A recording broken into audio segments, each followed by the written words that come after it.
नमस्कार दोस्तों, स्वागत है आप सभी का द जीके एकेडमी और डिजिटल एडिफाई यूट्यूब चैनल में। मैं सौरभ भारती आप सभी का हार्दिक स्वागत करता हूं। मध्यकालीन भारतीय इतिहास के लेक्चर्स हम कर रहे थे और मुग़ल काल के बारे में हम बात कर रहे थे। मुग़ल कालीन इतिहास का, मुग़ल काल का ये अपना लास्ट लेक्चर होगा। इसमें हम बात करेंगे उत्तरकालीन मुग़ल शासकों की, या लेटर मुग़ल्स भी इन्हें कहा जाता है। औरंगज़ेब की मृत्यु के बाद मुग़ल साम्राज्य का कोई भी योग्य उत्तराधिकारी नहीं हुआ। मुग़ल साम्राज्य जो है अपनी आंतरिक ग्रह कलेश के अंदर उलझ गया। और एक साथ साथ आप ऐसा भी कह सकते हैं कि औरंगज़ेब की जो अतिवादी नीतियाँ थी, चाहे वो असहिष्णुता की नीति हो, चाहे वो विभिन्न प्रकार के जाट, सतनामी, सिख और मराठों के विद्रोह हो, चाहे राजपूताना के शासकों की नाराज़गी हो, और चाहे मनसबदारी व्यवस्था का अव्यवस्थित हो जाना या फेल हो जाना हो, ये सभी मुगलों के पतन के कारण कहे जा सकते हैं। जो भी बात है, औरंगज़ेब की मृत्यु के बाद क्या घटनाक्रम हुआ उसकी हम चर्चा करते हैं। देखिए, औरंगज़ेब की मृत्यु अहमदनगर में 3 मार्च 707 को हुई और इसे दौलताबाद के पास ही मुस्लिम फ़कीर बुरहानुद्दीन की कब्र में दफना दिया गया। मतलब औरंगज़ेब को दफनाने के लिए आप समझिए कि दिल्ली भी नहीं लाया गया। उसके 3 पुत्र जीवित थे, मुअज़्ज़म, आज़म और कामबख्श। औरंगज़ेब की मृत्यु के समय जो उसका बड़ा पुत्र था मुअज़्ज़म, वो अफ़गानिस्तान में जमरूद नामक स्थान पर था। वो सीधा दिल्ली पहुंचा और दिल्ली पहुंचते ही उसने बहादुर शाह के नाम से स्वयं को बादशाह घोषित कर दिया। इसके बाद आज़म, जो कि उसका दूसरे नंबर का पुत्र था, उसने आगरा पर अधिकार करने के लिए जजाऊ के पास अपना शिविर लगाया और यहीं पर, इसी स्थान पर आज़म और बहादुर शाह के मध्य जजाऊ का युद्ध हुआ। इस युद्ध के अंदर जो है बहादुर शाह विजयी रहा और आज़म की उसने इस युद्ध के अंदर हत्या कर दी। अभी औरंगज़ेब का तीसरा पुत्र कामबख्श जीवित था, तो 1709 में बहादुर शाह और कामबख्श के बीच में बीजापुर का युद्ध हुआ। इसमें भी बहादुर शाह की विजय हुई और वह दिल्ली का शासक बना। बहादुर शाह के जीवन काल की सबसे बड़ी घटना थी कि उसने जो है शाहू, जो कि मुगलों की कैद में पड़ा हुआ था, उसे रिहा कर दिया था। तो हम थोड़ी बात करते हैं बहादुर शाह प्रथम के बारे में। देखिए, बहादुर शाह प्रथम जो है, इसने शाह आलम की उपाधि धारण करी। इसे शाह बेखबर भी कहा गया है, क्योंकि इसके शासनकाल में इसका ध्यान जो है वो शासन पर कम था, जबकि अपने शासन के अलावा जो भी दूसरे कामकाज हुआ करते थे, जैसे नृत्य संगीत को सुनना या फिर महफिलें सजाना, उसमें इसका ज़्यादा ध्यान रहता था। इस वजह से इसे वास्तव में अपने राज्य की कुछ खास जानकारी रहती नहीं थी। इसने एक काम किया कि किसी भी प्रकार के युद्धों से बचने के लिए जो सभी बड़ी शक्तियां थी, जैसे कि मराठा, राजपूत, इन सभी से इसने मेल मिलाप की नीति अपनाई। इसने मराठों को दक्कन में सरदेशमुखी देने का अधिकार दे दिया। सरदेशमुखी एक प्रकार का कर था जो मराठे अपने क्षेत्रों में वसूल सकते थे। चौथ का अधिकार नहीं दिया। चौथ का अधिकार ये था कि मराठे जो हैं, किसी भी रियासत की कुल जो राजस्व है उसका 1/4 भाग उनसे वसूल लिया करते थे, नहीं तो वो उनके ऊपर आक्रमण कर देते थे। चौथ का अधिकार तो नहीं दिया, बट सरदेशमुखी उन्होंने वसूलने का अधिकार दक्कन में बहादुर शाह ने जरूर मराठों को दे दिया। सिखों का विद्रोह इसके समय भी जारी रहा। हालांकि इसके समय जो हैं सिखों के 10वें और अंतिम गुरु श्री गुरु गोविंद सिंह जी की तो मृत्यु हो चुकी थी, परंतु उनके शिष्य बंदा बहादुर के नेतृत्व में सिखों का विद्रोह जारी रहा। बहादुर शाह के दरबार में 1711 में एक डच प्रतिनिधिमंडल भी जोशुआ कैटलार के नेतृत्व में आया था।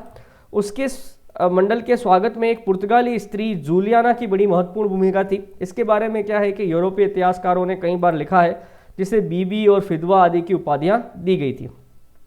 1712 में इसकी अकाल मृत्यु हो गई और इसकी मृत्यु के साथ ही पुनः मुगल गद्दी को प्राप्त करने के लिए गृह युद्ध छिड़ गया। जब इसकी मृत्यु हुई तब उत्तराधिकार का संघर्ष इतना तेज हुआ कि इसका शव भी नहीं दफनाया जा सका। 10 सप्ताह बाद जब जहांदर शाह शासक बना, उसके बाद उसका शव जो है वो दफनाया गया। इस बहादुर शाह के भी 4 पुत्र थे, जहांदर शाह, अजीमुशान, रफ़ीउशान और जहान शाह। इनके उत्तराधिकार संघर्ष में जहांदर शाह विजयी हुआ, क्योंकि उसे उसके सामंत जुल्फिकार खान का समर्थन मिला था। देखिए, इस समय क्या हुआ कि जैसे ही ये मुगल शासक कमज़ोर हुए, वैसे ही दरबार के अंदर जो है गुटबाजी बढ़ गई।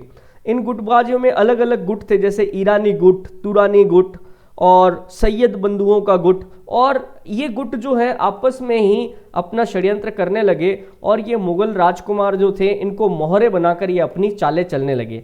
इसी में जहांगीर शाह को सबसे पहले ईरानी गुट के जुल्फिकार खान का समर्थन प्राप्त हुआ, इसलिए इसे ये गद्दी प्राप्त हुई। इसके शासनकाल की एक प्रमुख घटना थी कि जजिया कर को समाप्त कर दिया गया। मराठों को चौथ वसूलने का अधिकार भी दे दिया गया। सरदेश मुखी तो दे ही दी गई थी, परंतु ये कहा गया कि इसकी वसूली जो है ये मुगल अधिकारी करेंगे और बाद में उसे मराठों को दे देंगे। इसने आमेर के राजा मिर्ज़ा राजा को भी आमेर के राजा जय सिंह को भी खुश करने के लिए उन्हें मिर्ज़ा राजा की उपाधि दी। इसके समय सिख जो हैं वो अभी भी लगातार संघर्ष कर रहे थे। बाकी सभी वर्गों से इसने अपने से पहले जो बहादुर शाह शासक बना था उसी की नीति को इसने आगे बढ़ाया, मेल मिलाप की नीति रखी। जहांगीर शाह पर एक वेश्या जो उसका नाम था लाल कुंवर, उसका बड़ा ही प्रभाव था। कई बार शासन के फैसले जो हैं वो ये लाल कुंवर ही ले लिया करती थी और जहांगीर शाह को वो कभी भी कुछ भी बोल दिया करती थी। इस वजह से जहांगीर शाह ने जो है बादशाह के पद की प्रतिष्ठा को बहुत ही गंवाया। जहांगीर शाह का भतीजा फर्रुखसियर इसके शासनकाल में जहांगीर शाह के खिलाफ विद्रोह कर देता है। इसके विद्रोह को समर्थन मिलता है एक और मुगल दरबार के गुट सैयद बंधुओं का, और सैयद बंधुओं की सहायता से फर्रुखसियर जहांगीर शाह को पराजित करके उसकी हत्या कर देता है और स्वयं गद्दी पर बैठ जाता है। फर्रुखसियर को ये गद्दी जो प्राप्त हुई थी वो सैयद बंधुओं, जिसमें प्रमुख थे अब्दुल्ला खान और हुसैन खान, उनके कारण ये गद्दी प्राप्त हुई थी। इसी वजह से फर्रुखसियर के शासनकाल में अब्दुल्ला खान को वजीर का पद मिला और हुसैन को मीर बख्शी का पद दिया गया। सवाई जयसिंह के साथ शुरुआत में इसके संबंध ठीक नहीं थे, परंतु बाद में इसने समझौता किया और मिर्ज़ा राजा जयसिंह को जो है सवाई की भी उपाधि दी। गद्दी पर बैठते ही जजिया कर हटाने की भी घोषणा करी और तीर्थ यात्रा कर भी इसने हटा दिए। 1717 में एक फरमान के जरिए अंग्रेजों को व्यापारिक छूट प्रदान की गई। इसे दस्तक का अधिकार भी कहा जाता है, इसे मैग्ना कार्टा भी कहा जाता है। देखिए जजिया कर जो है इससे पहले भी जहांगीर शाह ने भी हटाया था, पर क्योंकि जहांगीर शाह का शासनकाल बहुत कम समय के लिए था, जैसे ही फर्रुखसियर शुरुआत में शासक बना फिर से जजिया वसूलना शुरू कर दिया गया था, बट इसने आगे चलकर इस जजिया को हटा दिया। ये जो अंग्रेजों को ये मैग्ना कार्टा या व्यापारिक छूट का जो अधिकार प्राप्त हुआ, आगे चलकर यही प्लासी के युद्ध का कारण बना। 1716 में बंदा बहादुर, जो सिखों का संघर्ष जिसके नेतृत्व में चल रहा था, उसे दिल्ली में फांसी दे दी गई। सैयद बंधुओं के छोटे भाई हुसैन खान ने मराठा पेशवा बालाजी विश्वनाथ के साथ, इस समय आप देखिए पेशवाओं का उदय हो चुका था 1713 से 1720 में। शाहू जो है यद्यपि वो छत्रपति था, परंतु उसकी शक्तियां बहुत ही सीमित हो गई थी और पेशवा बालाजी विश्वनाथ लगातार दिल्ली की तरफ टकटकी लगाकर बैठा था। तो सैयद बंधुओं ने मुगल दरबार के अंदर जो षड्यंत्र हो रहे थे उसमें अपनी स्थिति को मजबूत करने के लिए मराठों का साथ लिया। मराठों को उन्होंने दक्षिण में चौथ और सरदेशमुखी वसूलने का अधिकार दे दिया, परंतु बदले में शाहू से ये वादा लिया कि वो 15,000 घुड़सवारों के साथ सैयद बंधुओं को समर्थन देगा। परंतु ऐसा कुछ होता उससे पहले ही फर्रुखसियर की हत्या कर दी गई। बेसिकली यहाँ पर जो है एक बड़ा षड्यंत्र होता है जिसके तहत सैयद बंधुओं को जो है ये समर्थन नहीं मिलने देने के लिए फर्रुखसियर की हत्या कर दी गई थी। मुगल इतिहास में ऐसा पहली बार हुआ कि जब किसी अमीर ने जो है अपने बादशाह की हत्या कर दी। तो बेसिकली यहाँ पर ये हत्या में मारा जाता है। इसके बाद इसके पुत्र रफ़ी उस शान और रफ़ी उद्दुरजात को शासक बनाया गया, हालांकि लंबे समय तक नहीं चला। रफ़ी उद्दुरजात जो है ये सबसे कम समय शासन करने वाला मुगल शासक था। इसके काल की प्रमुख घटना थी निकुसियर का विद्रोह। निकुसियर औरंगजेब के पुत्र अकबर का पुत्र था और इसकी मृत्यु जो है वो क्षय रोग से हुई। कोई खास नहीं है, ज़्यादा से ज़्यादा आप ये लाइन याद रख सकते हो कि इसके समय सबसे कम समय तक शासन करने वाला या मुगल काल में सबसे कम समय शासक करने वाला व्यक्ति कौन था? रफ़ी उद्दुरजात। फिर देखिए रफीउद्दौला, इसने शाहजहां द्वितीय की उपाधि धारण करी, बट ये भी बहुत ही कम समय तक गद्दी पर बैठ पाया। अफीम का आदी था और इसकी भी एक पेचिश पेट की बीमारी के कारण मृत्यु हो गई। इसके बाद जो शासक बना वो बना मोहम्मद शाह। देखिए मोहम्मद शाह ने इसका नाम रोशन अख्तर भी बताया जाता है, मूल नाम इसका रोशन अख्तर ही था। इसे रंगीला नाम की उपाधि दी गई है। इसका कारण है, इसका मिजाज ही कुछ इस तरीके का था, यह दरबार में अश्लील हरकतें भी करता था, इस वजह से इसे रंगीला की उपाधि दी गई है। यह बहादुर शाह के सबसे छोटे पुत्र जहान शाह का पुत्र था। इसके काल की प्रमुख घटनाएं थीं कि इसके काल में सैयद बंधुओं का पतन हुआ, साथ ही साथ स्वायत्त राज्य जैसे निज़ामुल मुल्क ने जो है हैदराबाद में, अवध के अंदर, बंगाल के अंदर, बिहार के अंदर जो है अलग अलग जगह जो हैं जो अलग अलग स्वतंत्र शासक उदय हो गए। जैसे निज़ामुल मुल्क ने जो है हैदराबाद का शासन स्थापित कर दिया, बुरहानुल मुल्क ने अवध का शासक स्थापित कर दिया। इसके काल की एक प्रमुख घटना थी नादिर शाह का आक्रमण। नादिर शाह ईरान से आया था और उसने 1739 में दिल्ली पर बड़ा ज़ोरदार हमला किया। उस समय मोहम्मद शाह दिल्ली छोड़कर भाग गया। इसी हमले में नादिर शाह प्रसिद्ध कोहिनूर हुरहा और मयूर सिंहासन लाल किले से लूटकर ले गया। इसी के शासन काल में मराठे पहली बार दिल्ली आ धमके। बाजीराव प्रथम, या जिसे आप बाजीराव पेशवा के नाम से जानते हैं, उसने 1737 में दिल्ली पर चढ़ाई कर दी और वहाँ से लूटपाट करता हुआ जो है ये वापस दक्कन की तरफ आ गया। देखिए कुल मिला के आप ये कह सकते हैं कि मोहम्मद शाह के समय वास्तव में मुगल साम्राज्य पूरी तरह से छिन्न भिन्न हो गया था और प्रांतीय राजवंश जो है, जहाँ पर जिसकी जो शक्ति थी, उसने वहाँ पर अपना शासन स्थापित कर लिया था। मोहम्मद शाह की मृत्यु के बाद उसका एकमात्र पुत्र अहमद शाह गद्दी पर बैठा।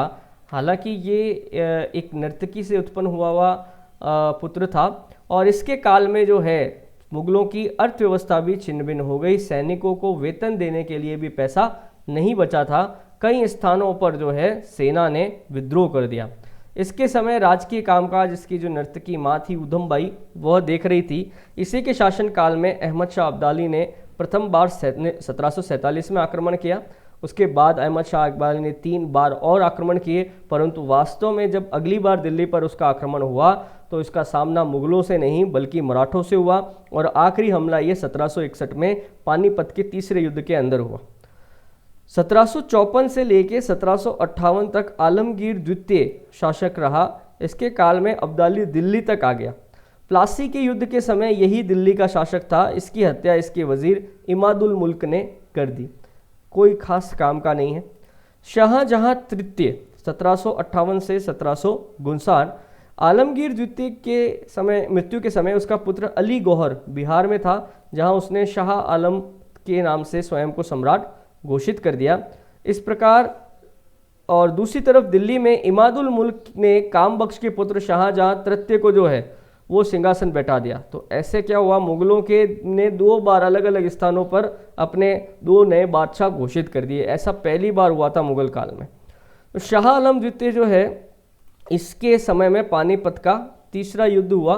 बक्सर का युद्ध जब हुआ तब भी मुगल बादशाह शाह आलम द्वितीय ही था। इसी के साथ जब अंग्रेज़ों ने इलाहाबाद की संधि करी, तब अंग्रेज़ों को बंगाल, बिहार और उड़ीसा की दीवानी प्राप्त हो गई। साथ ही साथ उन्होंने शाह आलम को भी पेंशन दे दी और अंततः 1833 में दिल्ली पर अंग्रेज़ों ने अधिकार कर लिया। अब मुगल शासक केवल अंग्रेज़ों के पेंशनर बनकर रह गए थे। 1806 में इसकी मृत्यु के बाद अकबर द्वितीय शासक बना। ये वही अकबर द्वितीय है जिसने राजा राम मोहन राय को राजा की उपाधि दी थी। मतलब राजा राम मोहन राय कहीं के राजा नहीं थे, एक्चुअली अकबर द्वितीय ने इनको राम मोहन राय को ब्रिटिश दरबार में अपना दूत बनाकर भेजा था, ताकि ये वहाँ जाकर ब्रिटेन के राजा से ये अपील कर सकें कि मुग़ल बादशाह की पेंशन बढ़ाई जाए। उनका खर्च चलाने के लिए ये पेंशन पर्याप्त नहीं है, इसलिए उन्होंने इन्हें राजा की उपाधि दी थी। 1835 के बाद जो हैं मुग़लों के सिक्के भी चलने बंद हो गए थे। इसके बाद जो अगला शासक बना वो बना बहादुर शाह द्वितीय। यही है बहादुर शाह जफ़र। इसी के समय 1857 का विद्रोह हुआ। इसे ही विद्रोह का नेता बनाया गया था। जब 10 मई 1857 को मेरठ से विद्रोही दिल्ली की तरफ चले तो 12 मई को दिल्ली पहुंचकर उन्होंने बहादुर शाह द्वितीय को अपना नेता घोषित किया, परंतु ये क्रांति असफल रही। क्रांति की असफलता के बाद बहादुर शाह के पुत्रों और पोतों को हुमायूं के मकबरे में गोली मार दी गई और बहादुर शाह द्वितीय को गिरफ्तार कर रंगून भेज दिया गया। रंगून में ही इसकी 1862 में मृत्यु हो गई। बहादुर शाह अच्छा गज़ल लेखक था, उसने ज़फ़र नाम से अनेक शायरियाँ लिखी हैं। यही दिल्ली सल्तनत में या मुग़ल काल में अंतिम मुग़ल बादशाह के रूप में जाना जाता है। बहादुर शाह की एक बड़ी प्रसिद्ध नज़्म है, ना किसी की आँख का नूर हूँ, ना किसी के दिल का करार हूँ, जो किसी के काम ना आ सका मैं वह बुझता हुआ चिराग हूँ।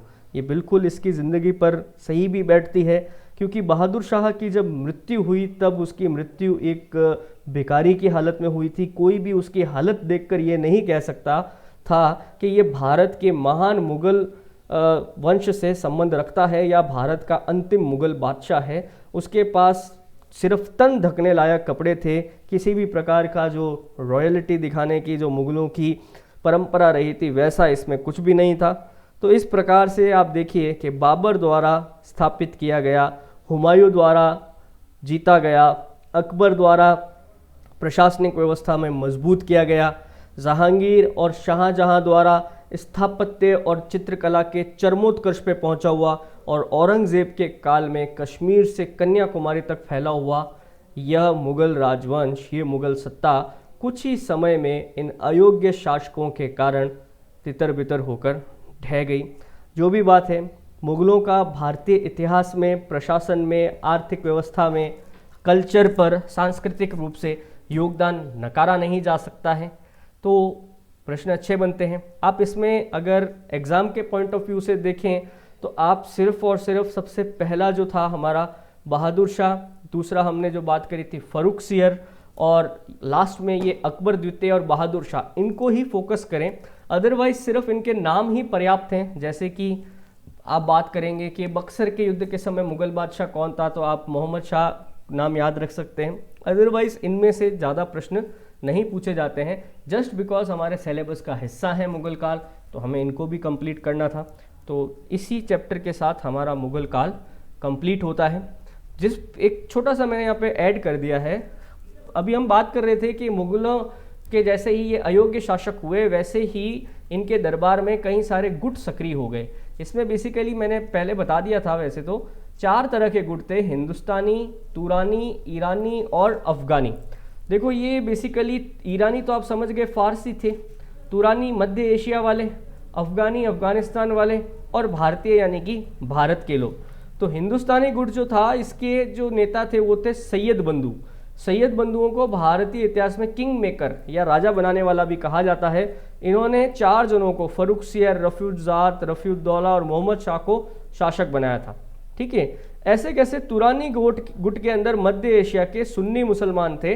ठीक है, इसमें निज़ामुल मुल्क और अमीन खां, ज़करिया खां और ज़करिया शामिल थे। ईरानी गुट के अंदर अधिकतर कौन थे? शिया मुसलमान थे, जुल्फ़िकार खां, सआदत खां, अमीर खां, इसहाक खां, ये प्रमुख थे।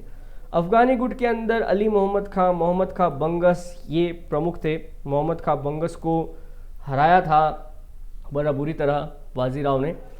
तो ये दोस्तों ये कुछ गुट हैं, ऐसे कभी पूछते तो नहीं हैं, बट फिर भी आप ध्यान रखना कि ये मुग़लों के पतन का कारण था मुग़ल दरबार के अंदर चल रही गुटबाजी। उसमें प्रमुख गुट थे हिंदुस्तानी, तुरानी, ईरानी और अफ़गानी। फिर देखिए एक और पॉइंट है कि अकबर द्वितीय जो है ये अंग्रेज़ों का संरक्षण प्राप्त करने वाला प्रथम मुग़ल बादशाह था। भाई इसी के शासनकाल में अंग्रेज़ों ने दिल्ली के लाल किले के ऊपर कब्जा करके उसे एक छावनी बना दिया था और बादशाह को अपना पेंशनर घोषित करके सिर्फ एक सिंबॉलिकली उसे भारत का बादशाह मान लिया था। ईरान का जो शासक है नादिर शाह, उसे ईरान का नेपोलियन भी कहा जाता है। बहादुर शाह द्वितीय अंतिम मुग़ल बादशाह थे और इनका उपनाम क्या मिलता है आपको? ज़फ़र। ऐसे कैसे ये जो बहादुर शाह प्रथम था, अपन ने सबसे पहले बात करी थी ना, औरंगज़ेब के बाद जो शासक बनता है उसका उपनाम मिलता है शाह बेखबर। जहांदर शाह को कहा गया है लंपट मूर्ख, फ़र्रुखसियर को कहा गया है घृणित कायर और मोहम्मद शाह को कहा गया है रंगीला। रफ़ीउज़्ज़ात वाला मैंने आपको बता दिया था, सबसे अल्पकाल के लिए शासन करा इसने। और मोहम्मद शाह रंगीला के शासनकाल में सर्वाधिक उर्दू साहित्य का विकास हुआ। बेसिकली ये कुछ प्रश्न हैं जिनको मैंने सीधा टेक्स्ट के रूप में लिख दिया है, तो आप इसको ध्यान रखना। दोस्तों यहाँ पे ख़त्म होता है हमारा मुग़ल काल। नेक्स्ट हम बात करेंगे मराठों के बारे में। चैनल से जुड़े हुए रहिए। कुछ प्रश्न हैं तो आप ज़रूर पूछिए, मैं आप उनको ज़रूर जवाब दूंगा। Thank you.